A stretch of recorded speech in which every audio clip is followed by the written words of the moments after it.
Olá, professoras e professores antirracistas, meu boa noite.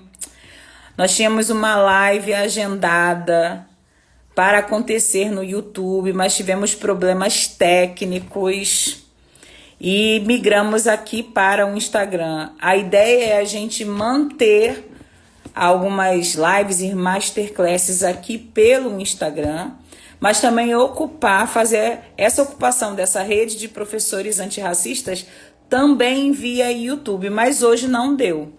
Então a gente correu aqui rapidinho e a gente migrou para cá, porque tem uma roda de conversa muito boa. E eu vou tentar colocar, não sei se dá para colocar mais de 2 ou 3 pessoas por aqui.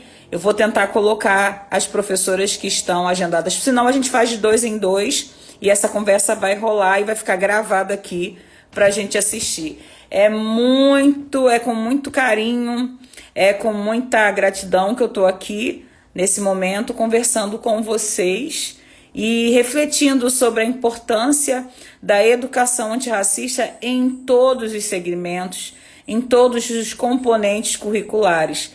E abrimos esse bate-papo dessa roda de professores antirracistas pensando a educação antirracista já na educação infantil.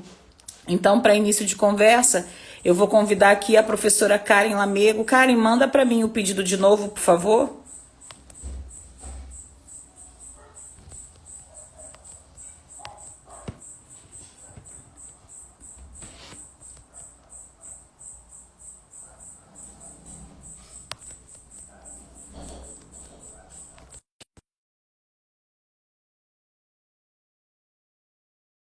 Karen.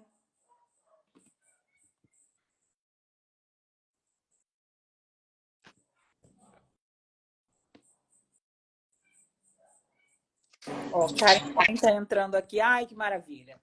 É isso mesmo. Ouvir os seus conselhos, minha amiga.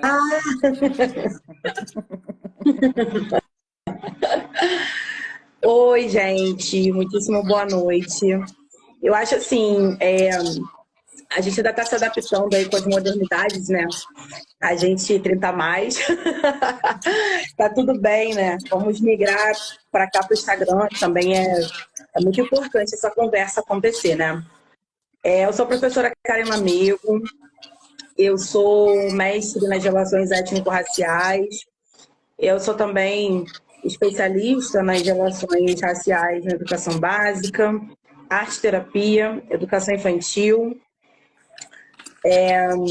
Sou contadora de histórias, atriz, mãe da Clarice e professora de educação infantil, que é a grande missão assim da vida, né? Estou muito feliz da gente abrir uma live para falar de educação infantil. Uhul! Karen, você que é uma especialista, você é uma professora da educação infantil, você que é uma especialista dos estudos, né, ligados à questão da educação antirracista dentro do espaço da educação infantil, utilizando a musicalização, utilizando a música como sendo um caminho para você naturalizar, né, a representatividade e as existências de determinados grupos que são oprimidos nessa sociedade racista. Conta um pouco para a gente desde quando e como que você desenvolveu esse trabalho belíssimo junto às crianças da educação infantil, um trabalho que está rendendo aí bastante representatividade para você, né? Você já é uma referência, né, nesse campo da educação infantil e principalmente ligada à musicalização. Conta pra gente como tudo começou, quais foram os desafios que você teve, dá um relato assim, para que os professores que estão assistindo a gente nesse momento possam perceber que é assim, tem um dia que a gente avança um pouco, tem um dia que a gente tem uma dificuldade aqui, um desafio, e a gente enfrenta como para conseguir promover essa fissura nessa estrutura e promover e fazer com que a educação infantil e a educação antirracista possam existir, porque a gente sabe que não era uma decisão do governo, quando foi criada a Lei 10.639, colocar a educação infantil também como sendo uma ponta para uma discussão sobre as relações raciais. Mas é justamente, né, nesse segmento, nesse ambiente da educação infantil, que é fácil de ir trazendo a naturalização dessas representatividades silenciadas, marginalizadas, num sentido de naturalizar para uma representatividade positiva. Então, quais foram...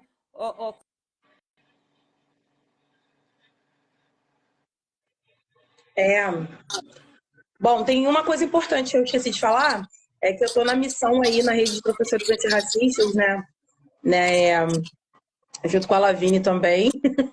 O nervosismo, eu acabei esquecendo de falar isso. Mas, respondendo a sua pergunta, Lavínia, bem diretamente, eu acho que tudo começa quando eu também me percebo nesse meu tornar-se negro, né? E aí eu começo a entender esse caminho que era até então muito pessoal, né? Que era meu, mas também eu comecei a entender que a gente é parte desse todo, né? Que a gente tenho em mim mais de muitos, né? E aí, olhando para trás e para minha trajetória e percebendo que, poxa, talvez se eu tivesse tido uma educação infantil, eu sempre soube que queria atuar na educação infantil. Eu acho que é importante eu falar uma coisa muito importante aqui, é que o pedagogo ele não é profissional da educação infantil. O pedagogo ele pensa a educação de uma forma geral. O que acontece e aí ele pensa a educação em vários segmentos que ela possa apresentar no hospital, né? Porque tem o pedagogo hospitalar, tem no esporte, enfim. Eu escolhi me especializar no chão da escola, na educação infantil, na primeira infância, que assim, é onde eu acredito que a mágica acontece. E aí o desafio principal, assim, para mim, foi justamente isso que você diz, né? Não está explícito. A gente tem os desdobramentos da lei, em que aparece a educação infantil, mas na própria lei não está explícito a educação infantil. E aí a gente tem uma coisa que a gente estava conversando até ainda agora, que é o que a gente tem é a 10.639. Então, eu não posso mais ser penalizada por estar fazendo uma coisa que é cumprindo a lei. A gente teve aí recentemente a lei que não pode mais usar telefone na sala de aula. Nossa, como todo mundo acatou essa lei? Como foi fácil todo mundo acatar essa lei? Não pode mais usar celular em sala de aula. E todo mundo acatou. E aí tá interessante, mas a 10.639 é uma dificuldade ainda para algumas instituições na direção, né, na parte mais aceitar isso. Alguns colegas também ainda não conseguem compreender muito bem como que eu vou aplicar. Eu cansei de ouvir essas perguntas, eu escutei muito recentemente também essas perguntas por parte de, sei lá, professor universitário. Como é que eu vou implementar isso no currículo? Porque não sabe como é que vai fazer. Então, assim, devido a isso, o meu desafio maior não é nem com as crianças, né? O que seria ali a educação infantil, a primeira infância? As pessoas têm um pouco dessa dúvida. É a faixa etária que corresponde de 0 a 6 anos. Então, nessa faixa etária, tem algumas habilidades. Elane, você mantém o seu microfone fechado para não dar microfonia. Estou tentando também colocar outra professora, tá? Tá. Essas habilidades, né, específicas, elas precisam ser desenvolvidas. E aí eu sempre me perguntei o como. Como eu vou desenvolver essas habilidades específicas que precisam ser desenvolvidas, mas entendendo que eu preciso implementar, né, que eu preciso contemplar a 10.639 nesse currículo. Porque, veja, não é sobre eu dar uma aula, não é sobre eu apresentar, vamos fazer um negocinho aqui de cultura negra. Não é isso. É justamente fazer a criança entender que a cultura negra é toda a cultura brasileira, né? Ela influencia tudo que eles conhecem, como o que eles falam, a forma como eles comem, a forma como eles se organizam em sociedade, quem é que mora aqui, quem é que mora ali. Enfim, tudo isso faz parte de tudo que aconteceu, essa herança histórica. E aí eu comecei a perceber que a música faz muito parte desse segmento, né? Assim, a gente não tem segmentado isso, muito embora tenhamos o professor de música, mas a gente, dentro da nossa rotina, a gente tem a musicalidade, a gente tem aquela coisa ali. E aí eu comecei a perceber que as músicas, na sua maioria, não faziam muito sentido, porque a gente ainda segmenta, né? Música de criança. E aí a música de criança, eu tenho algumas questões com isso, porque o que essa música, que seria música de criança, apresenta para essas crianças negras, dentro dessa realidade, elas. Já começa que a gente tem os desenhos de representação de infância que são ligados a pessoas brancas, né? Assim, a gente geralmente tem um bonequinho ou outro que é negro, né? Tá sempre ali destacado dos demais. Essas animações muito coloridas, esses grupos que fazem música para criança, muito com animações coloridas, mas quando tem a representação de uma criança negra, é pouco e geralmente são crianças brancas, né? E as próprias coisas que a música fala, em algum momento, a gente não tem como dar conta disso para uma criança negra periférica, por exemplo, papai e mamãe. A gente tem que entender que nem sempre essas crianças vão ter papai e mamãe, né? Já começa por aí. Muitas das vezes não vão ter papai. Muitas das vezes vão ser só mamãe. Às vezes nem o papai nem a mamãe.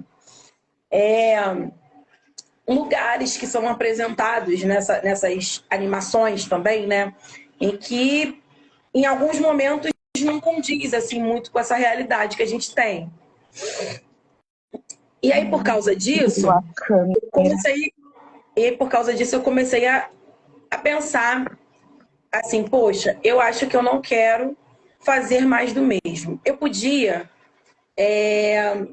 descansar, né? Eu podia falar assim, quer saber de uma coisa? Não vai mudar mesmo, é o que eu mais escuto. Ah, mas Karen, você fica aí se desgastando. Não vai mudar mesmo. E aí um dia, eu quase comprando essa ideia, pensei, e se os meus ancestrais tivessem pensado assim? E se os nossos ancestrais tivessem pensado que não vai mudar mesmo, que a escravização vai continuar e que é assim mesmo e acabou e vamos só fazer o que tem que fazer para sobreviver? Será que eu poderia estar aqui hoje, com todas as formações que eu tenho, com todas as vivências que eu tenho, podendo conversar? Será que nós poderíamos estar aqui hoje? E aí eu pensei, não, eu posso fazer melhor. Eu sei que eu posso, eu sei que eu consigo, eu sei que eu sou capaz e também em agradecimento a esses ancestrais. Porque, veja, tem toda uma luta do movimento negro para que a gente tenha 10.639. Tem toda uma luta de todas as nossas educadoras negras intelectuais de sala de aula, como a Zoilda, a Petronília, a Eliana Cavalheiro e por aí vai, para eu só chegar lá na hora e fazer o mais do mesmo. Só eu chegar lá na hora e só colocar 4 coraçãozinhos de EVA na minha sala e tá tudo certo. E não era isso que eu queria mesmo, mesmo. E aí, partir desse princípio da musicalidade por causa de entender que faz parte da cultura da infância. Mas, Karen, agora, né? Como é que você vai fazer isso? Porque, sei lá, eu só sei que a gente tem que desenvolver a coordenação motora fina. Beleza, então vamos arrumar uma forma da gente, com isso, desenvolver a coordenação motora fina. E aí chegou a construção dos instrumentos. Antes, esses instrumentos eram levados prontos. Depois eu percebi que tem toda uma dinâmica que pode ser aprimorada junto com as crianças, isso pode ser uma prática pedagógica desenvolvida ali com eles. E eu posso usar isso como esse recurso, né? Então, vou construir um pau de chuva, vou falar da cultura indígena, que não é dia 19 de abril apenas que eu tenho que fazer isso. Tem um marco ali, que é importante? Mas a gente precisa entender que aquele marco, ele precisa ser só um marco. Ele não precisa ser o evento, o momento de falar, o momento de que as crianças entendam que os indígenas são os nativos dessa terra. Que as crianças entendam que eles não são os indígenas, né? Como se fosse apartado da gente. Tem todo esse momento. E aí, vamos construir o pau de chuva, e aí faz um movimentinho aqui de pinça, pega lá a semente, constrói o pau de chuva, trabalha essa musicalidade, essa sonorização, aí vinha diretor, vinha fulano, vinha botando, cascando, porque tem que ter a BNCC, e eu comecei a ficar boa nesse negócio de BNCC por causa disso. Comecei a falar, beleza, o eu, o outro, nós, ok. Então vamos lá para o eu, o outro, nós. E a gente vai conseguir. Trabalho coletivo é um instrumento, e até porque é sem recurso, né? Muitas das vezes, pega lá o que tem lá para você fazer. É reciclado, né? Eu separei aqui umas garrafinhas PET. Eu não quero garrafa PET. Não é sobre isso. Vai fazer um chocalhinho. Não quero fazer chocalhinho. Quero fazer um instrumento para as crianças usarem. E aí, sem recurso, às vezes com o meu próprio recurso. E aí foi indo assim que eu fui conseguindo. E aí, eles vão construir juntos. Então, eu já pego uma coisa, já pego um gancho, porque ali eu vou trabalhar a coletividade, né? A cooperatividade, já vou entrando nos valores civilizatórios e também já vou entrando em algumas demandas que tem na BNCC. Quando vou lá desenvolvendo essa coordenação motora, já vou entrando nas demandas da BNCC, mas eu também vou entrando na corporeidade. E aí a gente vai fazendo isso, né? E aí é por isso que eu falo das brechas, né? Eu falo porque, além de, com muita felicidade, ser essa professora das brechas, também é importante pensar o porquê que tem que ser nas brechas. O porquê que tem que ter essa briga, né? O porquê que tem que ser assim. E sempre ouvindo que na educação infantil não era necessário. Mas por que não tem na lei, cara? Porque não é necessário, né? A criança pequena não apresenta esse tipo de comportamento racista. Só vai apresentar lá quando ela tiver adulta. Aí eu pergunto, quem é que forma o adulto? Não é a criança? Essa criança, ela vai ser um adulto, ela vai zerar tudo que teve na infância dela e vai ser um adulto, é isso? E aí eu comecei a perceber que os próprios profissionais para essa faixa etária não estavam conseguindo entender que racializar esse segmento da educação era necessário. Porque, mas como é que eu vou falar disso? Nós estamos na aula de história, eu já escutei muito isso. Quem tem que falar disso é o professor de história. Aí eu falei, meu amor, eu acho que ele vai falar disso, com certeza ele vai falar. Mas quando essa criança chegar lá, para esse professor de história vai voltar aqui e vai te dar um abraço. Porque você já fez um trabalho de base, né? Você já arenou ali aquele terreno, ele vai só jogar em semente. Olha que coisa bonita, né? Esse indivíduo que está sendo preparado desde o ventre, desde sempre. Uma outra coisa que foi um desafio é que essas pessoas entendam que, sim, é desde o ventre que essa criança é atravessada pelo racismo. Mas se a gente tem essa mãe negra que é atravessada pelo racismo, se a gestação dela vai ser atravessada por esse racismo, não importa quanto dinheiro ela tenha, ela ainda é uma pessoa negra. Tá? É importante a gente entender isso. Ela não vai ter vulnerabilidade financeira, mas isso não quer dizer que ela não vai sofrer racismo. Eu acho que é muito importante que isso fique nítido para todo mundo. Vamos ver aí a filha lá do casal global, que é uma menina retinta, africana, e que tem dinheiro até dizer chega, e mesmo assim foi atravessada pelo racismo. Por quê? Porque ela é negra. Então, a gente não é só alguma coisa, né? Eu não sou só uma especialista, uma mestra, uma professora, uma contadora de história. Tudo isso é negra. É isso. A gente é atravessado pelas questões raciais sempre, né? E aí eu tenho que dizer assim, olha, essa mãe, ela foi atravessada pelo racismo. Ela foi. Isso daí não tem como questionar. Essa gestação foi toda atravessada pelo racismo. Será mesmo que o que essa mãe passou não afetou essa criança na formação dela? Será que essa memória genética será que essa mãe, que pode ser uma mulher negra, que tenha poder aquisitivo, mas em boa parte dessa população negra, ela não tem essa criança não foi atravessada, sei lá, por uma vitamina que a mãe tinha que tomar e não tinha como, porque não tinha no posto e ela não tinha como pagar por isso. E aí, em relação a isso, em que ambiente essa criança chega, né?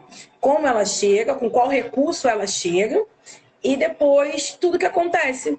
E aí ela vem para mim no contraturno escolar de um projeto, sei lá. E aí, o que eu faço? Né? Isso precisa estar ali muito bem organizado.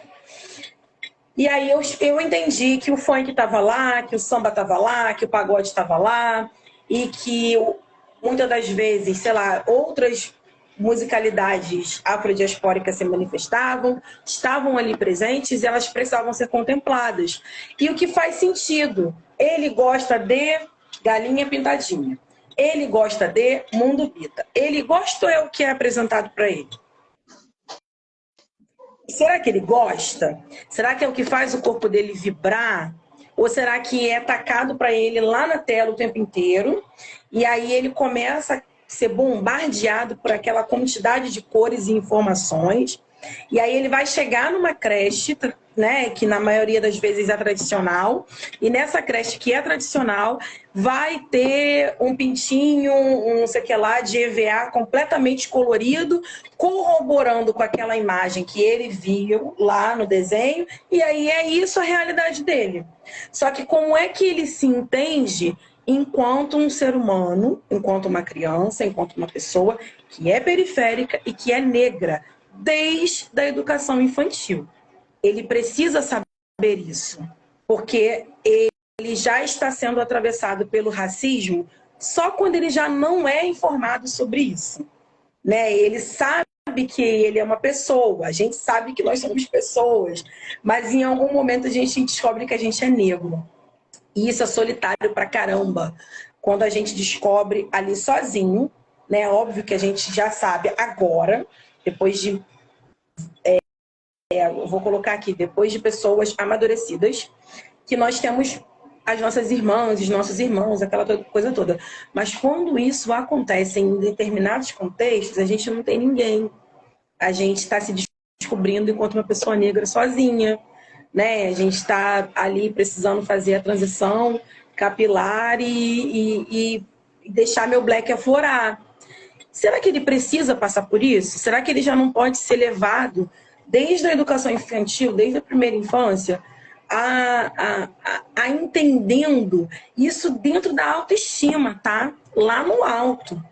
Entendendo que ele vai com o black dele para a escola, entendendo que ele tem uma religião, muitas das vezes, que não é a religião aceita pela sociedade por uma razão específica, que é o atravessamento do racismo, mas que ele não precisa ter medo ou vergonha disso. Será que ele vai anular isso, tudo que ele viveu nos 6 primeiros anos da vida dele, e ele só vai passar a viver isso quando ele estiver mais velho? E aí eu encontrei esse caminho na música, ou melhor, na musicalidade. E aí a gente vai, e aí, o Lavínia, depois a gente está lá já com a dissertação já prontinha para ir para o acervo, aí que você está pensando, que você está montando na sua cabeça, para explicar um pouquinho melhor isso, né? De o que a gente está entendendo como musicalidade e por que musicalidade não música. Porque tem isso também. Que conceito é esse de música? Quem inventou esse conceito? Né? Então, muitas das vezes você não é professora de música. Não, eu não sou. Mas a gente precisa estimular algumas questões, inclusive a inteligência musical. É onde a gente precisa entender mesmo, assim, de fato, destrinchar BNCC, tudo que a gente puder, DCNEI, RECENEI. O DCNEI, né, que é as diretrizes curriculares da educação infantil, o RECENEI, né, que é as nossas referencial para a educação infantil. O RECENEI é mais um documento de consulta. Mas tem muitas coisas que você pode falar assim, no RECENEI está isso, no DCNEI está aquilo. Por quê? Porque aí você vai ver que você é um professor que sabe, que conhece o seu referencial teórico, que conhece as suas diretrizes que guia ali a sua sala de aula e que sabe exatamente o que está fazendo. E que a gente não está fazendo isso puramente por militância, como eu já escutei, né? Não é fazer da minha sala de aula um palco da militância, não é isso não. É eu garantir que aquilo que está escrito lá em todos esses documentos, que toda criança brasileira tem direito ao desenvolvimento da sua infância em plenitude. Como é que uma criança negra pode ter o seu desenvolvimento pleno para começar a conversa, se ela é atravessada pelo racismo? Aí vamos lá. Como é que ela precisa, como é que ela vai ter esse desenvolvimento pleno se isso não é levado em consideração? A gente vai desenvolver o que plenamente? Porque já a começar pelos recursos desse espaço de desenvolvimento de primeira infância que essa criança tem. E eu não estou falando, porque é bom a gente racializar, e vou voltar aqui, né? Estou falando só coisas que eu já escutei.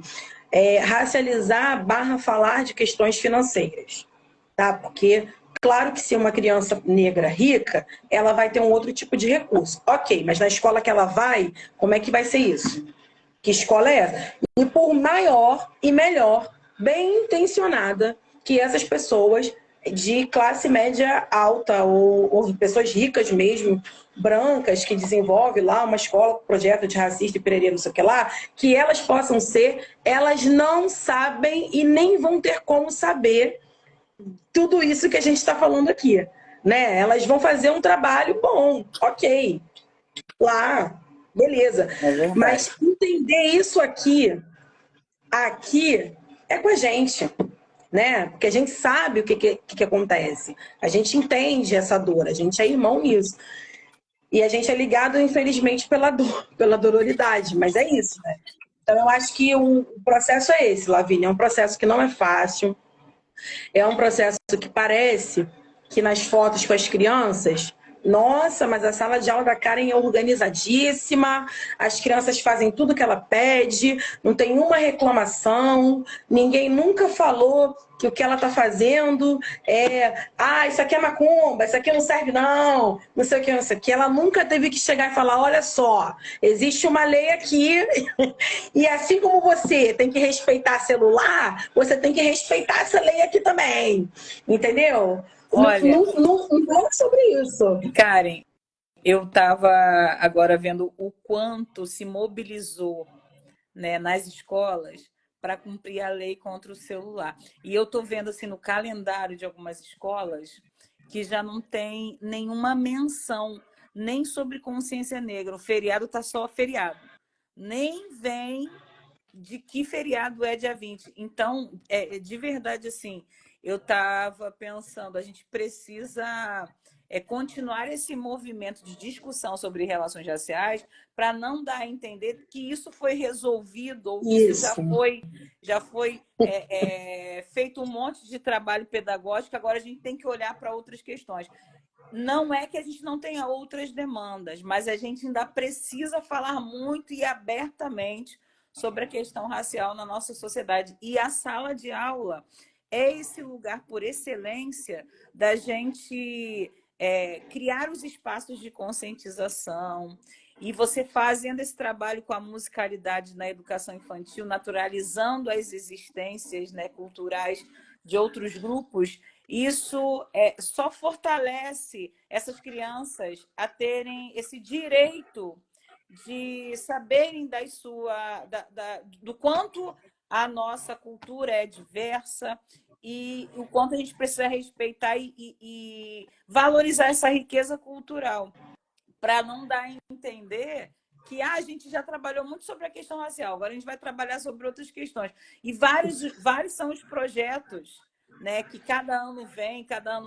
E eu fiquei assim, gente, tá durando esse negócio de educação antirracista, né? Deve estar rendendo bastante para alguém, mas agora vamos ver, porque começou a sumir um pouco essa discussão. Ou vai se concentrar novamente de maneira transversal. Karen, eu te agradeço muito, muito, muito a sua participação aqui.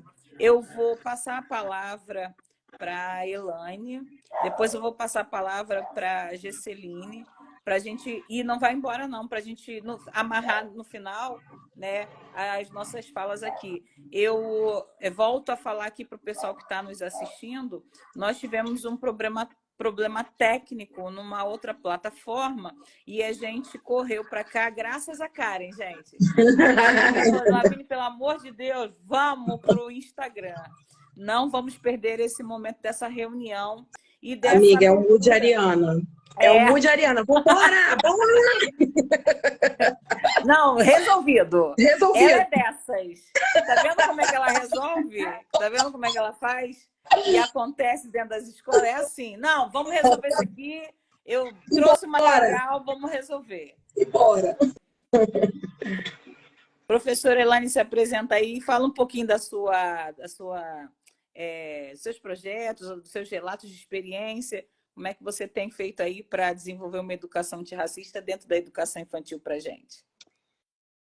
Então, boa noite. Estou muito feliz de ter recebido esse convite seu, professora, porque eu sempre penso dentro desse contexto, né? O mundo já vive muito de forma individualizada. E nós, enquanto povo negro, a gente tem essa questão da coletividade. E quanto mais a gente compartilhar as nossas experiências, eu acho que é isso que a gente realmente precisa, né? Expandir para que chegue ali nos professores, nessa equipe gestora, mas principalmente nas nossas crianças, como a gente hoje está falando de educação infantil, né? Então, eu sou Elaine Santos, professora Elaine Santos, né? Eu sou daqui de Petrópolis, do estado do Rio de Janeiro, né? Uma cidade, como costumam dizer por aqui, né? A cidade imperial, mas que também esconde muito das nossas histórias enquanto povo negro, infelizmente, né? Que é a nossa realidade enquanto povo brasileiro. E trabalhando há 12 anos na rede, comecei bem mesmo lá nos pequenininhos, de primeiro período, e alguns movimentos dentro das unidades, ao qual eu tive a oportunidade de trabalhar, ali eu já percebia, não me via, não me reconhecia ainda enquanto uma pessoa negra, mas ali com os pequenininhos eu já percebia algumas questões, alguns apelidos, aquele racismo velado que acontecia dentro dos espaços. Aquilo me incomodava, mas era um incômodo que, ainda muito imaturo na educação, eu ficava pensando, né, como que a gente faz para modificar? Ainda mais dentro desse sistema que a gente vive tão pesado, tão complexo, né, dentro da realidade, principalmente da educação infantil, né, igual a Karen falava, né, a gente sabe que tem uma lei, e essa lei ela vai dizer, assim, com uma força, entre aspas, que a obrigatoriedade está dentro ali do ensino fundamental. Então, o infantil cada vez vai ficando mais espremidinho. Mas acontece racismo dentro desses espaços? Acontece. Ah, mas como que uma criança, às vezes, do primeiro período, né, acontece com aquele educador que não tem um preparo, que vai, de repente, essa semana eu estava até pensando, as aulas começaram hoje, e lembrando que dentro de um contexto até de adaptação, as nossas crianças brancas e de outras realidades, né, elas são tratadas com um afeto maior. E muitas vezes, por uma questão desse racismo estrutural que está tão enraizado, às vezes, realmente dentro da gente, a gente nem percebe. Então, o que a gente pensa, né? Ser histórico, aquela criança pode esperar um pouquinho enquanto criança negra, ela é forte, ela é resistente, né? Ela resiste às chibatadas, esse povo é forte, esse povo é resistente. Então, esse olhar começou a muito me inquietar. O que pode ser feito? Posso fazer por essas crianças? O tempo foi passando, né? Até que terminei faculdade, né? Como a professora também falava, em nenhum momento em tempo de faculdade e nem da pós-graduação que eu fiz em História e Cultura Afro, dentro de um contexto da própria faculdade de Pedagogia, e confesso até que de História também, um olhar mais específico com relação à educação infantil e a própria questão da prática. Como trabalhar na prática dentro desses espaços? Isso ficou muito complexo, né? Então, veio a questão da pós-graduação, e ali a gente vai, né, estudando. Karen também falava muito de Helene Cavaleiro, né? Foi uma inspiração muito grande para mim, o primeiro livro que eu li dela. E ali eu comecei a perceber realmente, a gente precisa sair do nosso lugar. A gente precisa fazer algo por essas crianças. E assim, através de anotações, de observações, eu fui me questionando, né? Uma professora branca que às vezes ria de um cabelo afro black de uma criança menino, que era o bebezinho, que era mais feio do berçário, porque tinha os olhinhos maiores, eram os doidinhos do berçário, enquanto criança negra. Mas às vezes aquela criança branca, com os olhos azuis e também regaladinhos, não acontecia esse tipo de questionamento, né? Então, isso foi se transformando, né, nessa pós-graduação, e a partir dali, né, escrevi um artigo para poder finalizar a questão da pós, mas ainda sentia muito a própria questão mesmo da prática. O que pode ser feito? Essas questões das materialidades são muito complexas, né? Então, muitas vezes a gente fala de um letramento racial que acontece, que precisa acontecer de forma dentro de um contexto pessoal e humano, de você estar falando para essas pessoas, mas a questão da materialidade também, que não deixa de ser um letramento racial, mas como fazer isso chegar dentro dessas unidades? Porque há, assim, uma questão de burocracia para tudo, né? Então, assim, eu comecei a perceber o que eu posso fazer. Então, buscando informações na internet, lendo muitos livros, a gente vai chegando dentro de alguns contextos para fugir, não fugir, né? Mas para não ficar apenas dentro da questão do 20 de novembro, né? E o tempo foi passando, né? A gente vai se aprimorando, digamos assim, estudando cada vez mais, até que chegou no ano passado, né, no ano de 2024, eu fui convidada pelo Departamento de Educação Infantil aqui em Petrópolis, na Secretaria de Educação, a trabalhar de forma mais próxima à realidade da formação de professores, e não só de professores, porque muitas vezes também a gente esquece que essa equipe gestora ela também precisa de formação. Até porque se a gente pensa dentro de um contexto, por exemplo, de uma coordenadora pedagógica, por exemplo, né, de uma orientadora, é ela que de repente vai estar ali comandando aquele espaço, trabalhando com esses profissionais. E muitas vezes esse professor ele quer fazer, ele quer agir, mas não tem essa ajuda, não tem essa mão, né, ali da equipe gestora. Então a gente começou a fazer um trabalho bimestral, e esse bimestral a gente tentava meio que mesclar tanto a educação antirracista dentro do contexto afro-referenciado, afrocentrado, e também as questões dos povos originários. E isso foi muito rico para a gente. Então, a cada 2 meses a gente fazia esse movimento de fazer um letramento racial, mas também de levar práticas. Então, nós montávamos um ambiente ao qual os professores, né, essa equipe também, enquanto gestora, elas podiam perceber que é difícil chegar à materialidade dentro desses espaços, é tudo muito, né, uma burocracia muito grande, mas o que eu posso fazer? E às vezes, com materialidade simples, eu posso chegar àquela criança. E assim a gente foi caminhando, né? Só que também se percebeu que falta realmente representatividade dentro desses espaços. E como que a gente pode chegar a atingir de forma positiva essa criança, afetar essa criança negra e também essas crianças brancas dentro desse contexto. E aí veio a ideia também da criação, além do letramento racial, né? Das formações com os professores. Aqui a gente tem a Casa da Educação, que é um espaço. Elaine, só Pode falar. me diz uma coisa que, quando você fala do letramento, era tipo um grupo de estudos, vocês levavam materiais, faziam rodas de conversa, como é que era esse letramento? Até você chegar a entender que a questão da prática também era urgente.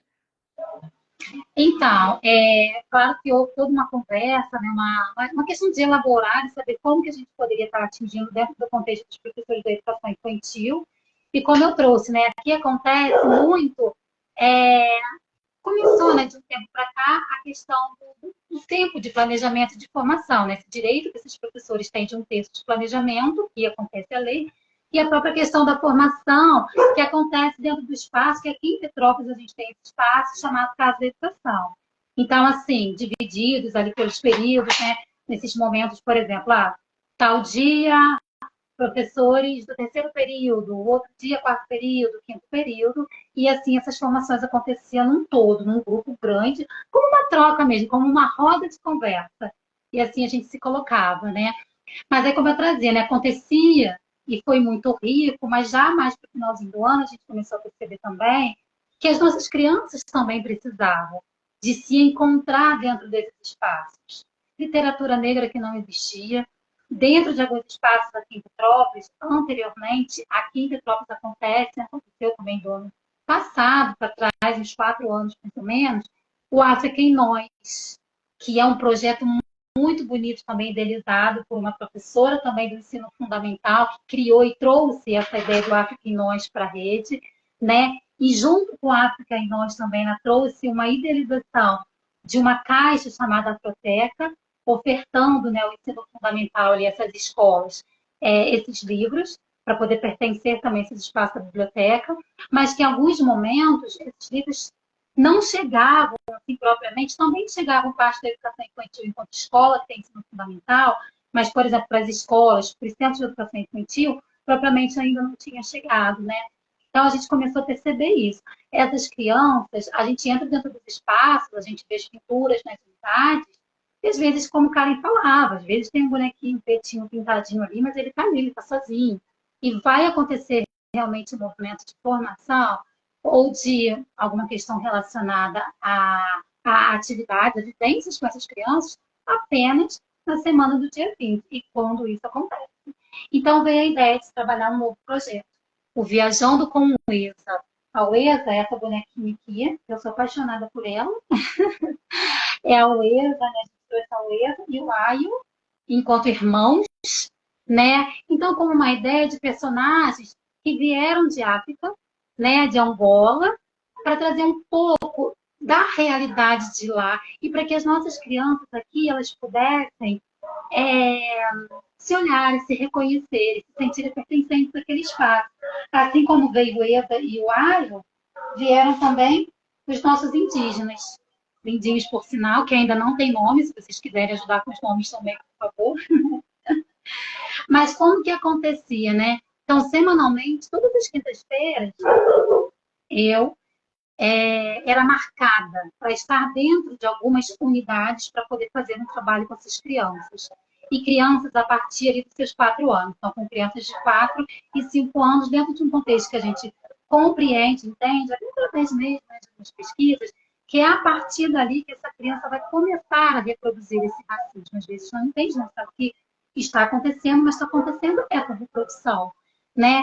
E dentro desse contexto, acontecia várias dinâmicas de forma lúdica com essas crianças, o que foi muito rico, né? É muito difícil para a gente, enquanto pessoa negra, mulher negra, né?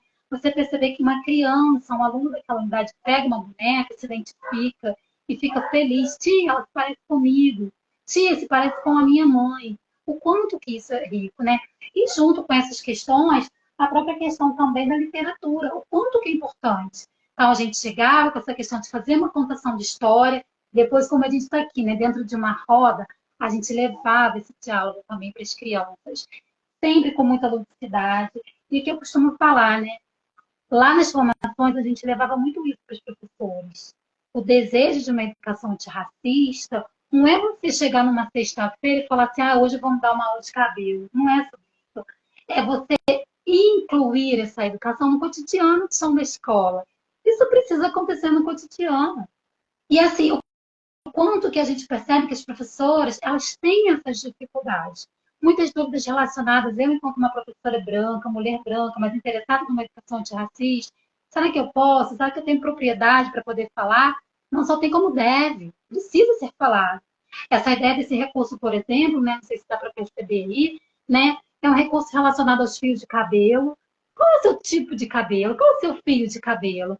Isso aqui a gente percebe que é uma caixinha de produtos da Natura, encapada ali com EVA, que vai durar muito tempo, para que a gente também não prejudique a natureza, né?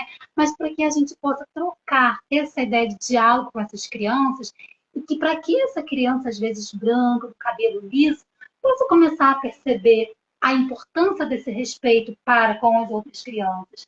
As palavras também, essa daqui é uma caixinha também, quanto que é importante que a gente percebia que as crianças, ao abrir essa caixinha, elas tinham a possibilidade de ler sobre... Meu filho está aqui me ajudando.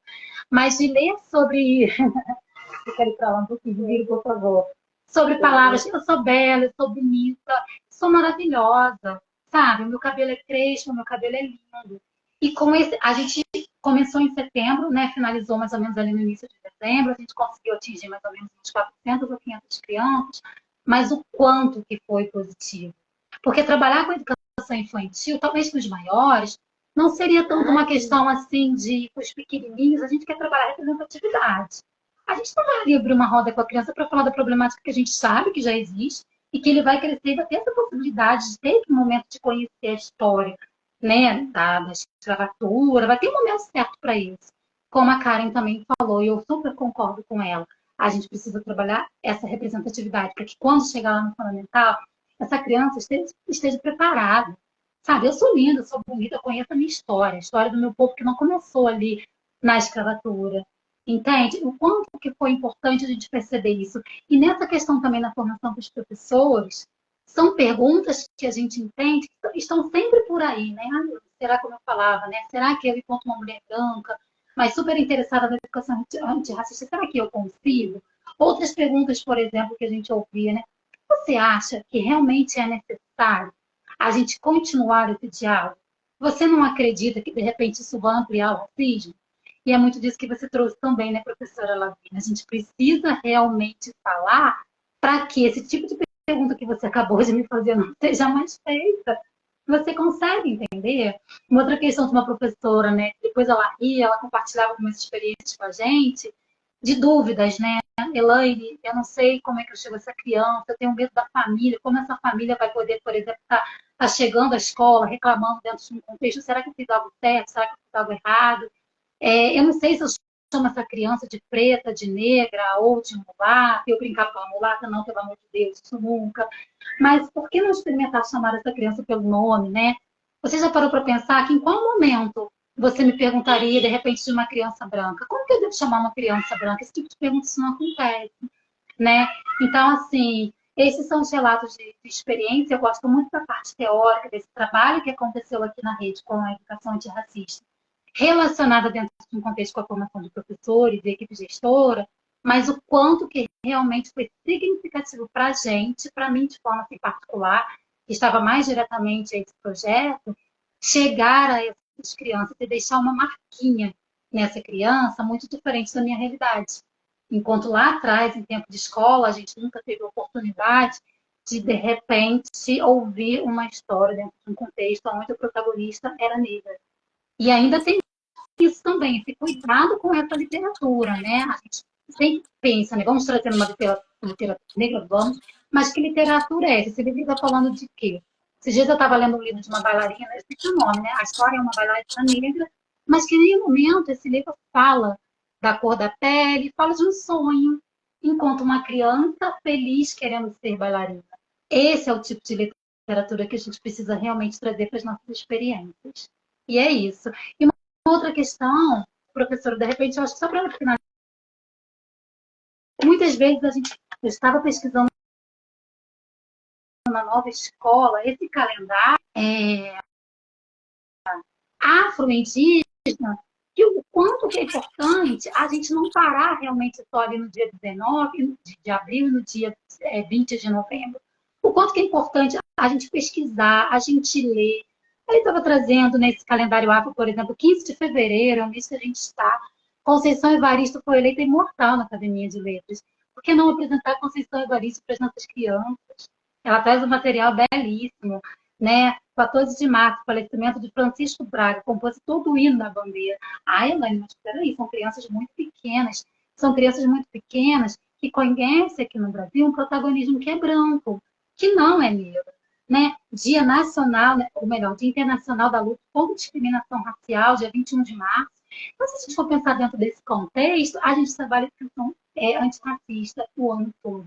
Então, essas são as minhas colaborações, professora, das nossas experiências aqui na rede. E que a gente entende que a gente tem muito que caminhar. Né? A gente está assim a passos lentos, mas fico muito feliz que a gente esteja a passos lentos. A gente não está parado. Né? E eu tenho certeza que o caminho é esse, é essa semente que precisa ser plantada. Muito bonito o seu relato aqui de experiência, muito bonita essa história de desenvolvimento dessa prática, né, dessa mobilização dos profissionais da educação, né, para esse letramento coletivo.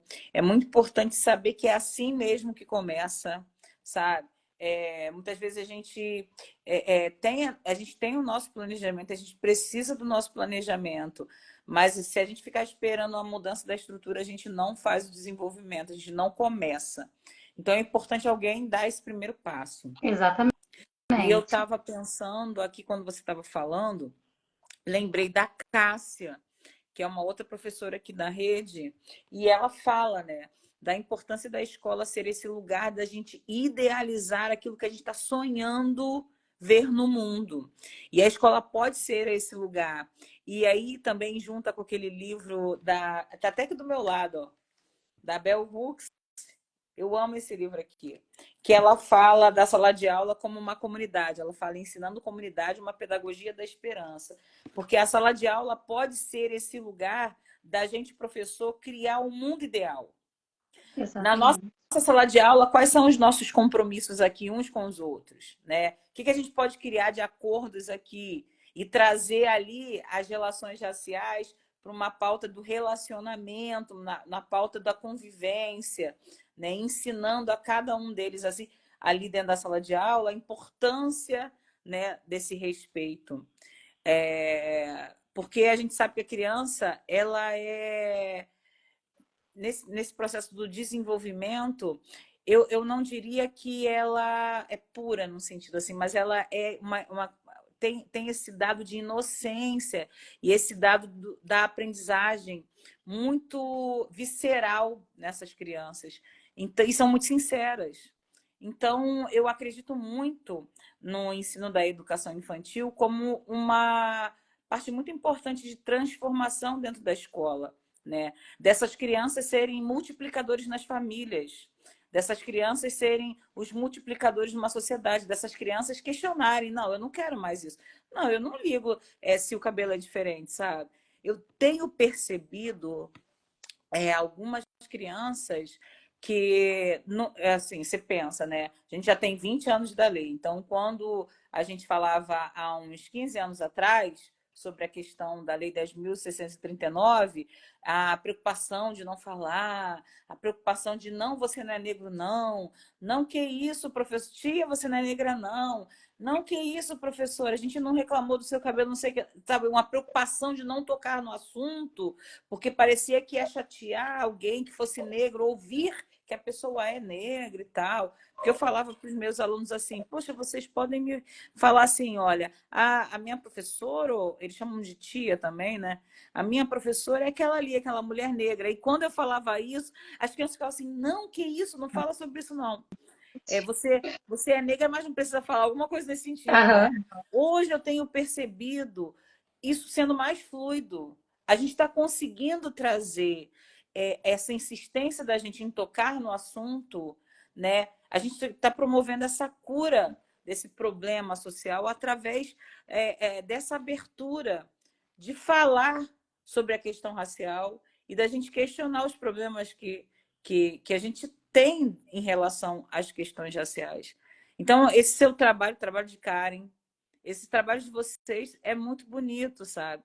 E realmente a gente precisa manter, né, essa presença dessa discussão, desse diálogo, né, dessas existências através da literatura, através da musicalidade, através do letramento. A gente precisa continuar mantendo isso porque outras demandas vão vir, outros problemas vão vir, e a escola vai ser, mais uma vez, um palco de atuação, de discussão, porque é ali que a gente promove essa aprendizagem. Então, a gente não pode deixar a educação antirracista ficar em segundo plano, não. Sabe? A gente tem que manter, sabe, esse nosso rigor, né, desse letramento dentro desses espaços. E eu acredito muito no espaço da educação infantil como sendo esse espaço de verdadeira Esse transformação. chão, esse chão, né? Eu acho que é a base mesmo, né? E a professora também falava anteriormente que eu acho que é extremamente importante. Se a escola está falando que eu preciso trabalhar a BNCC, eu preciso sentar, também preciso estudar, porque tudo isso aqui que eu citei, isso aqui está tudo dentro da BNCC, vai trabalhar o eu, o outro e nós, e as várias outras questões dentro daquilo que é pedido. Né? Basta criatividade, basta correr atrás realmente, porque tá tudo contexto, precisa contextualizar. E como eu falava no início, não é dar uma aula hoje, escolher um dia, não. E a BNCC para Educação Infantil, ela é muito assim, né? É integrada, né? Você está trabalhando o tema e ao mesmo tempo você está trabalhando todos os questionamentos são pedidos, ou quase todos, ali dentro da própria questão da base, né? Tem uma Precisa de um outra pouquinho de força de professora, vontade. tem uma outra professora aqui da rede que ela também é a outra, né? É a Mônica Aniceto. Eu acho que ela está aqui com a gente. É porque eu tirei os comentários para as pessoas poderem ver, né, os nossos rostinhos e depois a gente publicar lá no YouTube, porque essa live deveria ter sido feita lá. E com os comentários a gente não vê vocês, né? E a Mônica, ela é a professora que vira e mexe, ela está falando isso aqui, ó. Vou trabalhar as relações raciais aqui, através dessa habilidade, dessa competência, dessa aprendizagem aqui, apresentada na BNCC. Aí, como, Mônica? É assim, assim, assim que eu vou fazer. Vou ensinar, eu vou trazer ela aqui mais uma vez para ela contar essa história para vocês. É muito bonita, assim, porque é como se a gente fosse um professor militante, essa militância pedagógica antirracista que a gente precisa ter, né? Então, a gente planeja a nossa aula com intencionalidade de discutir a educação antirracista, a educação das relações raciais. Então, a gente vai ali, dentro daquela pauta de conteúdo que a gente tem que trabalhar, como que a gente pode inserir a discussão das relações raciais. Exatamente. E aí isso vai ficando uma discussão cotidiana, vai sempre tocando nesse assunto, naturalizando essa existência do problema, que a gente ainda tem gente que tem que reconhecer que tem racismo, e naturalizando positividade de existências através da diversidade. Então, eu estou muito contente com a sua participação. Eu vou pedir para você ficar mais um pouquinho. Que bom Só que a para gente falou. finalizar, professor, Hã? rapidinho, só para finalizar, eu lembrei de uma coisa aqui, né, Ai, que uma legal. professora falava. Muitas vezes a gente meio que se questiona, né, de pensar dentro de um contexto.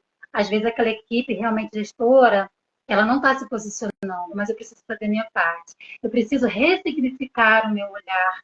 E às vezes, se tiver que ser só com a minha turma, que seja, porque a gente vai fazer diferença. Se a gente tiver diferença em um aluno, isso tudo bem. A gente conseguiu, acho que, alcançar o nosso objetivo. É isso. Muito obrigada. Eu vou chamar a professora Gisseline para ela adentrar aqui na nossa roda de conversa. Gisseline se apresenta e conta para gente. Infelizmente, eu não vou conseguir colocar as suas fotos aqui, mas se você depois escrever um artigo para a gente publica esse artigo com as fotos, tá bom? Sim. Boa noite a todos e todas. Eu sou a professora Gisseline Mauriz, sou daqui de São Paulo, Zona Sul, Grajaú. Estou aí na educação infantil desde 2017. Iniciei no cargo de ADM, após fui estudar pedagogia, iniciei como professora em 2022 e no ano de 2023 assumi a coordenação pedagógica aqui de nossa unidade, que é o C Casa Branca, que fica localizado no Jardim Três Corações, uma comunidade próxima aqui também da minha residência.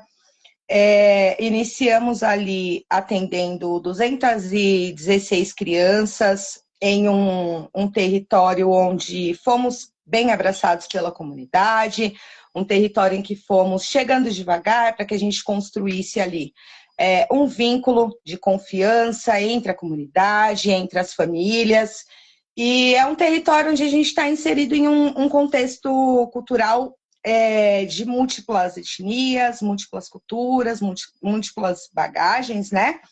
E foi até como foi colocado aqui.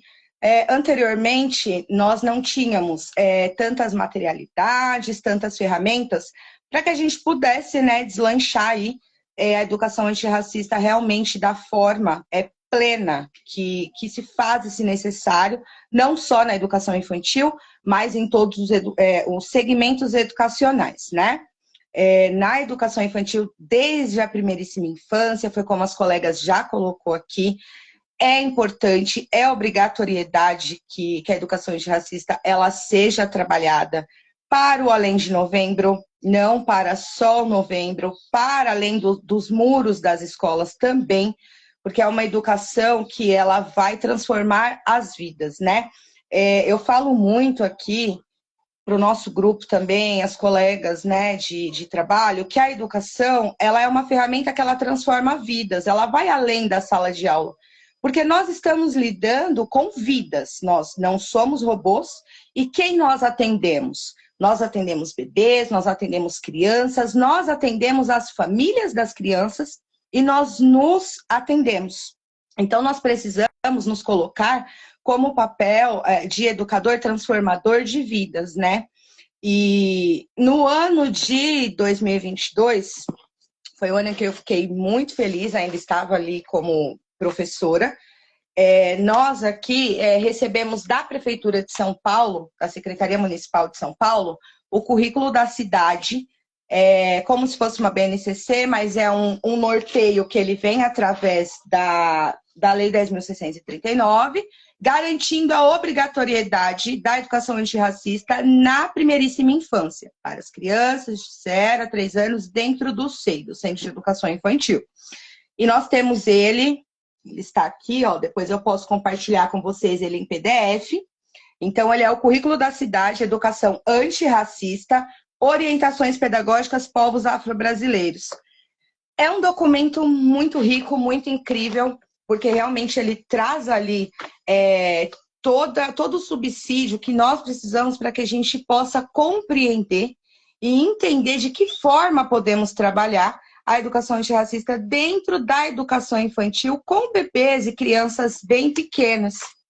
E ele é tão interessante na questão do respeito à ancestralidade, à religião de matriz africana, a toda a história, que já na primeira página ele já é contemplado com o símbolo, né, do Adinkira, e também ele já vem com um dizer: licença meu mais novo, licença meu mais velho, licença ancestralidade.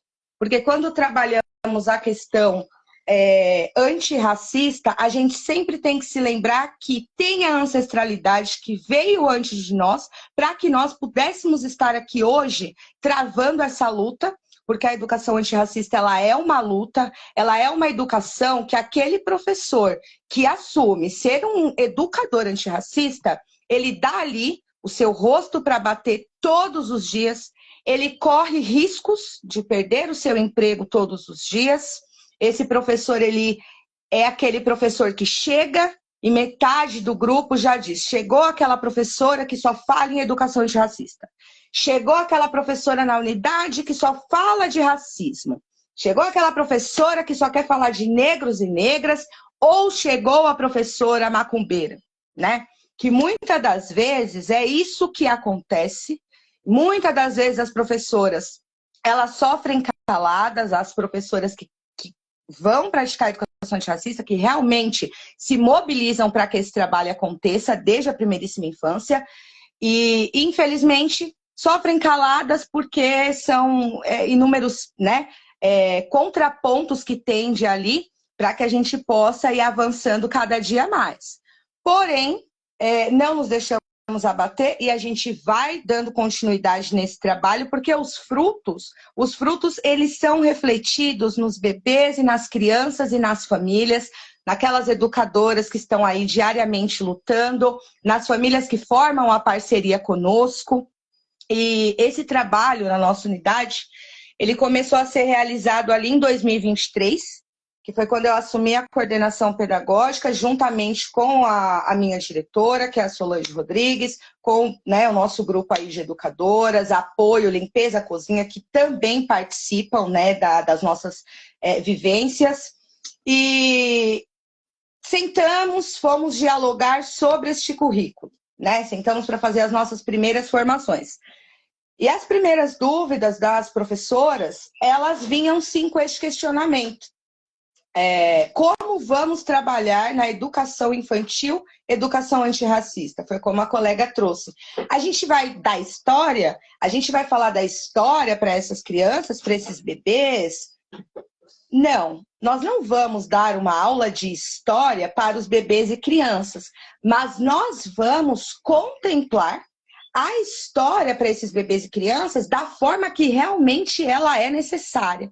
Nós vamos potencializar os bebês e crianças para que se sintam pertencentes do nosso espaço, para que sintam-se acolhidos, todos e todas, e as famílias também.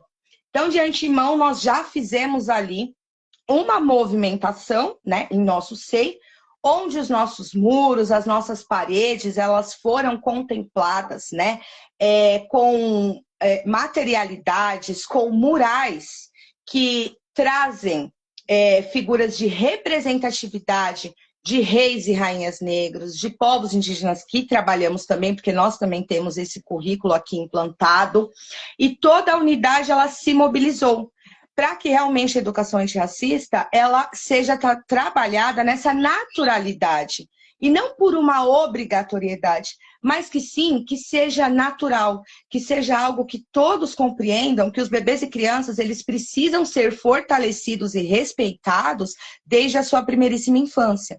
Como também os nossos colaboradores. E aí nós começamos a deslanchar essas formações, a gente começou a compreender mais e mais como a gente poderia trabalhar isso com as crianças. E nós começamos através de contações de histórias, porque a Prefeitura de São Paulo, ela nos fortaleceu com um acervo também muito riquíssimo na questão da literatura. Então, a literatura de antigamente, a literatura não colocava, né, negros e negras como rainhas, como princesas, como lindos, maravilhosos, potentes.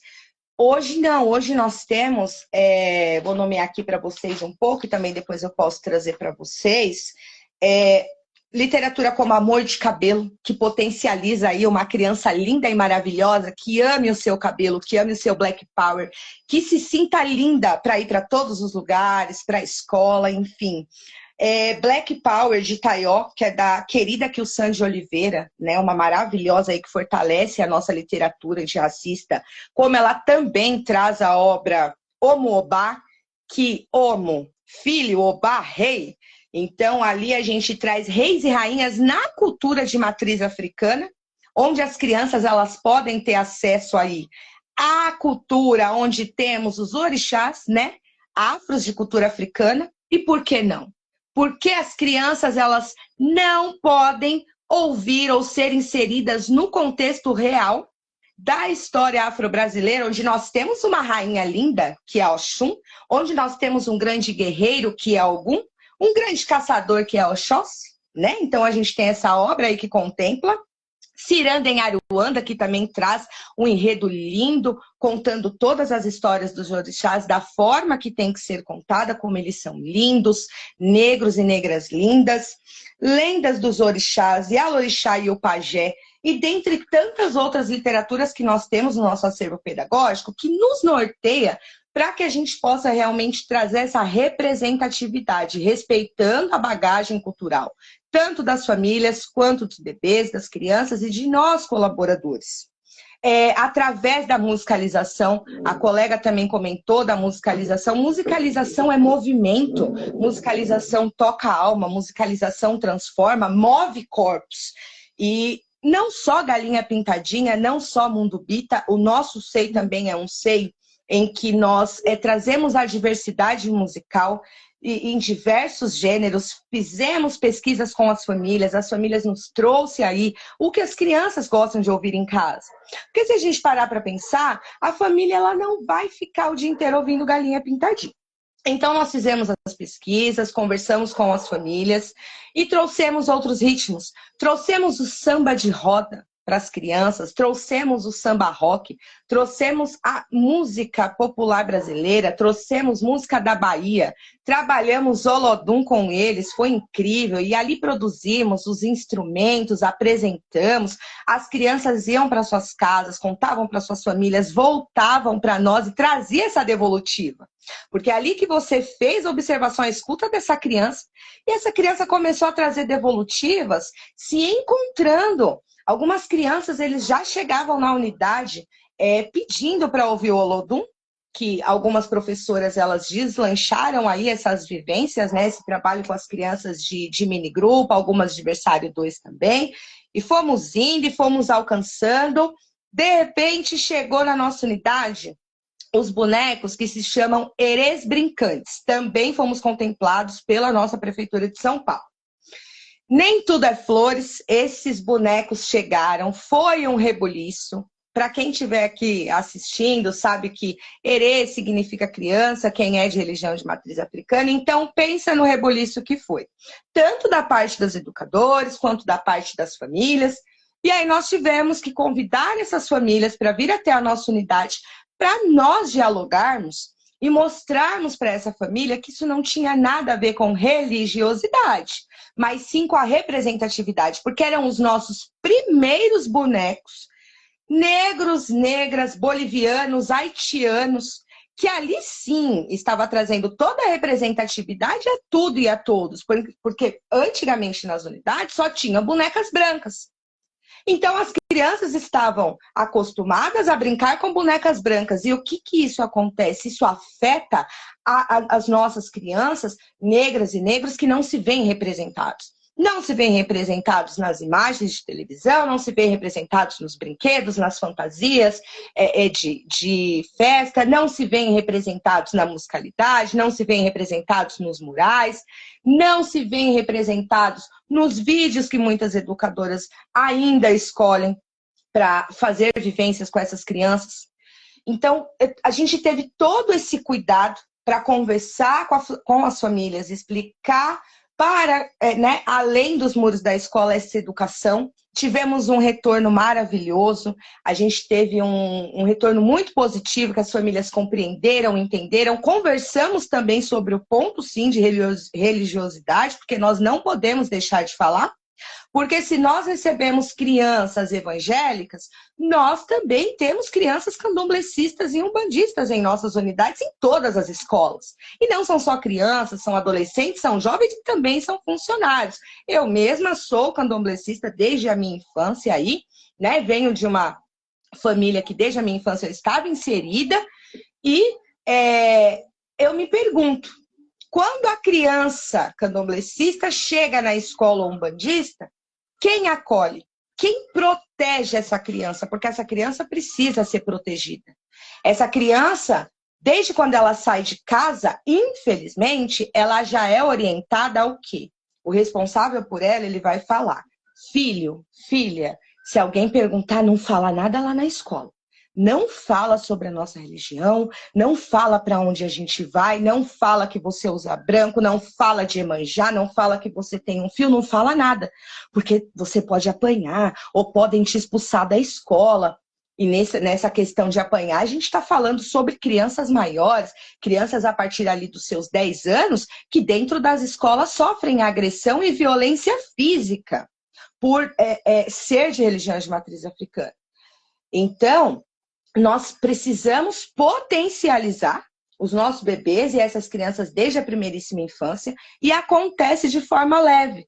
Acontece através da musicalização, acontece através das nossas rodas de conversa, os nossos momentos de literatura, tendo todo um cuidado com o que vamos levar, o que vamos potencializar, né, o que vamos apresentar para os bebês e crianças. A alimentação, a gente também pode fornecer cultura alimentar, porque a gente vai trabalhar a cultura dos estados, dos países e promover já o conhecimento para essas crianças cultural na questão alimentar. Como também a questão do fortalecimento de vestimentas. Nós tivemos crianças que, através desse trabalho que a gente foi fortalecendo, essas crianças já chegavam na unidade, e isso é muito gratificante. Umas já começavam a trazer de suas casas suas bonecas. E aí, logo na entrada ali, às 7 horas da manhã, essas crianças entravam, né? Eles me chamam de G, porque como meu nome é Gesseline, todo mundo me chama de G. G, vem cá, olha a boneca que eu trouxe hoje. Olha, ela tem o meu cabelo. Olha, ela é linda como eu. Olha a roupa dela. E outros bonecos, eles carregavam turbantes. Então, através disso, a gente fez oficina de turbante para as crianças conhecerem as crianças brancas, as crianças negras, as crianças pardas, as crianças bolivianas, porque nós atendemos crianças migrantes. E nisso virou um contexto, um espaço tão cultural que a nossa unidade, ela pulsava e nós respirávamos cultura e respeito todos os dias, naturalizando que a educação antirracista não é um projeto. ela é uma vida que está pulsando ali todos os dias. Ela é um respeito que a gente está ali problematizando e enriquecendo naquelas crianças, porque através dos muros das escolas, elas vão estar fortalecidas. Elas já vão sair do SEI, que é a primeiríssima infância, sabendo o quão elas são potentes, o quão elas têm direito, o quão elas são lindas, o quão as suas famílias, elas são potentes, é uma bagagem histórica que elas não devem ter vergonha da sua ancestralidade, independente de sua religião. Perderem o medo de chegar nos espaços, né?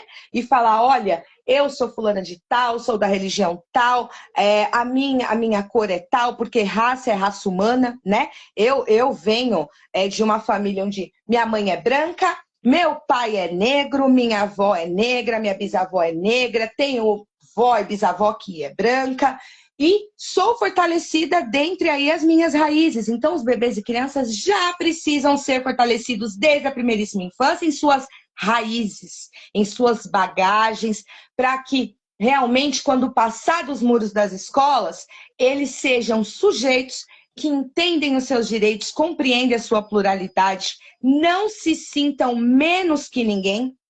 E é muito incrível que isso já acontece com as crianças, já acontece com os bebês.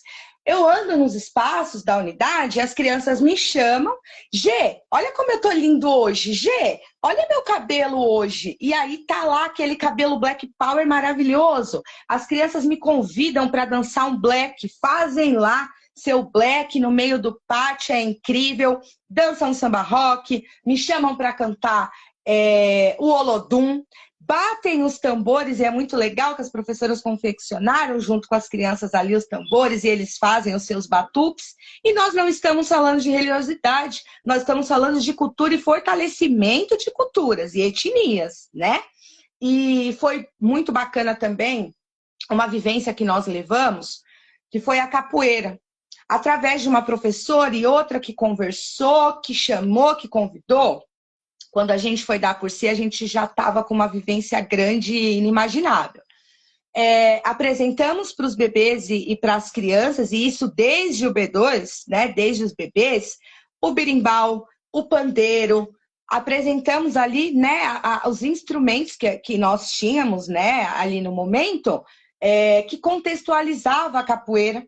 E aí uma professora, ela conseguiu trazer para nós um grupo, eu também sou capoeirista, então participei da vivência, e aí foi muito incrível. E eu nunca vou esquecer que tinha uma criança que não está mais conosco, que está no MG2, é um menino, ele estava recém-chegado da Bahia, ele veio de lá, mas já entrou no agrupamento do MG2.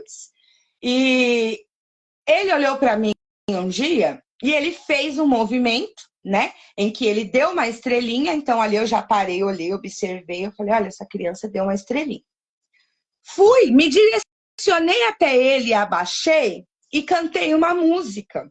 E aí eu cantei para ele, Canarinho da Alemanha que matou meu curió, foi canarinho da Alemanha que matou meu curió.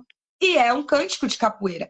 No automático, essa criança, ela olhou para mim e ela já cantou. Vieram 3 para bater no negro, vieram 3 para bater no negro, puxaram faca, porrete, facão. E ali ele já se identificou pertencente. Quando eu fui conversar com a mãe dele, ela me trouxe a vivência que lá na Bahia ele já fazia capoeira. E nessa hora eu já me senti tão feliz e já fui conversar com as professoras, né, que participavam ali dessa educação antirracista, e nisso a gente já deslanchou. Apresentamos os instrumentos, depois fizemos a apresentação de capoeira, onde tinham bebês ali inseridos, os bebês cantavam, batiam palma, os maiores do MG2, eles pulavam, davam as suas estrelinhas, faziam sua meia-lua, e foi muito bacana. A gente fez ali uma roda de capoeira ao vivo para essas crianças. Não é tudo flores, então tivemos um lado muito positivo dentre várias famílias, os bebês e as crianças. Tivemos também um lado super negativo entre também alguns educadores, enfim, porque ali já atrelaram a capoeira, a religiosidade. Não foi nem dito como religiosidade, foi dito como macumba, sendo que a gente sabe que macumba é um instrumento para quem vai buscar conhecimento, sabe que é isso, né? E aí, mas nada disso nos abalou, então a gente fala aí que a educação antirracista, a gente dá a cara para bater e a gente vai continuando. E essas crianças, elas são potencializadas todos os dias dessa forma. Leve através de representatividade, musicalização, realmente potencializando. Todos os espelhos da unidade, todos os nossos murais, têm imagens que representam a todas as crianças, todas as etnias, todas as culturas, não só o negro, não só o branco, mas o boliviano, povos indígenas, o loiro, o japonês, enfim. Eles já crescem sem preconceito. E dentro da unidade escolar, sendo bebês e crianças, já dá para fortalecer. Esse trabalho dá para ser feito. E a gente precisa acreditar que dá para ser feito. Tem pessoas que falam, ah, vocês querem transformar o mundo? Sim, nós queremos transformar o mundo. Eu sonho com que um dia meus netos, meus bisnetos, eles possam viver de forma livre, professando sua fé, dizendo quem são, porque é muito grave, adoece as pessoas quando elas não podem ser quem elas são, ou quando elas têm vergonha de ser quem é. Então, que desde a primeiríssima infância, a gente consiga potencializar todos esses bebês e todas essas crianças e todos esses jovens. A nossa outra colega comentou da musicalização do funk. Funk também transforma vidas, né? O funk é nossa musicalização, nosso gênero periférico, né, dizendo no português claro, que traz a realidade do povo de comunidade, que traz a realidade do povo negro também. Porque existem funk, sim, que eles não trazem somente palavrões. Existe que tem palavrão? Tem. Mas tem funk que traz realidade de vida e é através da musicalização do funk com outras materialidades também, que eu também faço educação antirracista como palestras quando eu sou convidada, nos ensinos médios. E ali a gente consegue pegar aqueles alunos, prender a atenção daqueles alunos, porque nós estamos falando na linguagem deles. Porque às vezes o professor de história, ele vai lá e ele quer, primeiro que alguns professores de história, infelizmente, ainda usam algumas didáticas aí, que traz o apagamento histórico das situações, né? Que trazem aí, infelizmente, falas que não são reais, enfim. Mas quando a gente leva a materialidade real e mostra, assim, que antes de uma escravidão, nós tínhamos reis e rainhas, né? Em cidade de Oió, cidade de Quetu, enfim, nós tínhamos reis e rainhas. Então, é isso que a gente precisa também mostrar para os alunos, que antes de todo esse crime, toda essa desumanização, esse apagamento histórico que aconteceu, primeiramente nós tínhamos vidas, né? Vidas que realmente foram ceifadas, foram tiradas, foi um apagamento, tiraram identidades, trocaram nomes, tiraram religiosidade, mas que hoje nós podemos ir avançando mais e mais. E eu quero agradecer muito a Lavínia, a todas vocês, a rede de professores antirracistas, porque em um momento em que eu até me sentia sozinha nessa questão dessa luta, eu encontrei no YouTube esse canal, e isso já faz aí uns 2 anos, e me senti muito acolhida. Vejo que não estou nessa luta sozinha, que é uma luta que nós temos aí colegas que também estão juntas para fortalecer. É árdua, é difícil, mas a gente vai aí seguindo. Muito obrigada pelo espaço de fala, pelo momento de escuta, de troca, de partilha. Eu agradeço imensamente. Eu convido as professoras para retornar aqui para a gente fazer esse fechamento. E eu fiquei muito feliz da Karen ter mobilizado a gente vir para cá, porque a nossa live ia acontecer no YouTube, mas houve um problema na plataforma aqui da gente. e eu realmente não sei mexer. Eu vou estudar ainda o que aconteceu para resolver esse problema, porque a gente quer ocupar o espaço do Instagram novamente e ocupar o espaço do YouTube. Então, eu agradeço aí a presença da professora Gesseline, agradeço a presença da professora Karen, agradeço a presença da professora Elaine, que nos brindaram hoje, que trouxeram tanto conhecimento, tanta experiência prática de como a gente pode desenvolver a educação antirracista. Assista. E tá dando retorno aqui para mim, gente. Fecha o Aqui para mim, microfone. gente. O microfone.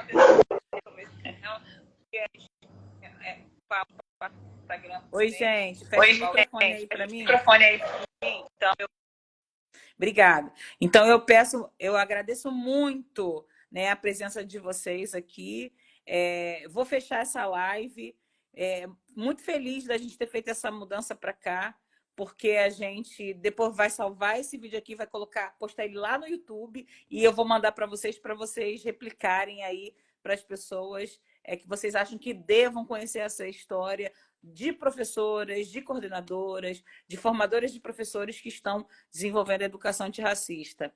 Eu estou com a minha bateria já assim, tá 15%. E eu quero salvar essa live. Então, eu vou pedir para cada uma de vocês fazer uma rápida finalização para eu conseguir ter tempo de salvar. Eu já estou me despedindo aqui do pessoal da rede, já estou me despedindo de vocês. E aqui, ó, meu rosto de felicidade. Obrigada, Karen, muito obrigada. Amiga querida, que eu amo, que eu admiro. É um prazer sempre, Lavínia, estar com você. Eu acho que eu queria muito que a gente se visse mais. Vamos tentar agitar isso para esse ano, amiga. A gente ainda está em janeiro, a gente consegue. Muito obrigada por me permitir estar na rede com você, por todas as nossas questões, por tudo. Te amo. Beijo.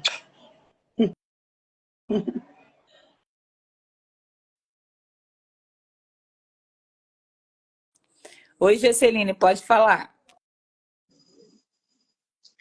Rede de professores antirracistas, Lavine, nossas colegas aí, queridas professoras, eu agradeço imensamente o convite, o espaço de fala, foi incrível estar aqui com vocês, ouvir vocês, espero muitas mais outras vezes que a gente possa ter esses encontros, para que a gente possa se fortalecer, né, se fortalecer nessa construção, nesse trabalho.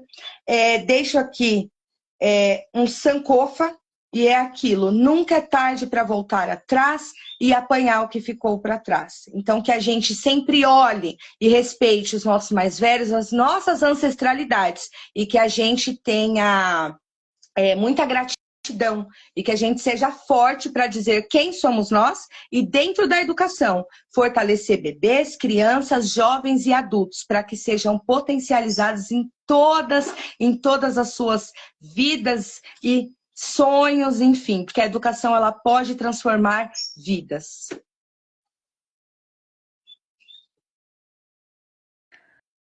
Oi, Elaine, se despede daqui da gente. Só agradecer também, né, Vini, muito obrigada por sua acolhida, pessoa iluminada. Então, que se multiplique, né? Eu acho que essa é a ideia dessa roda, né? Que as pessoas se inspirem, multipliquem, ressignifiquem os olhares para a educação antirracista. Obrigada mesmo pela acolhida. Até a próxima. Gente, muito obrigada. Eu falo com vocês pelo WhatsApp depois para a gente costurar em um outro projeto, tá bom? Agora um projeto escrito do que vocês participaram aqui para a gente fazer um PDF aí, bem maneiro. Tá? Tô fechando essa live. Agradeço a todos que estiveram aqui com a gente. E teve uma boa audiência, hein? Vocês são poderosas, hein? Bateram esse tambor direitinho, hein? Maravilha, gente. Que essa roda, né, possa girar cada vez mais, chegando a mais pessoas, mais profissionais, mais famílias, para entenderem a importância da gente falar da educação das relações raciais. Ó, beijo grande, tchau, tchau, pessoal.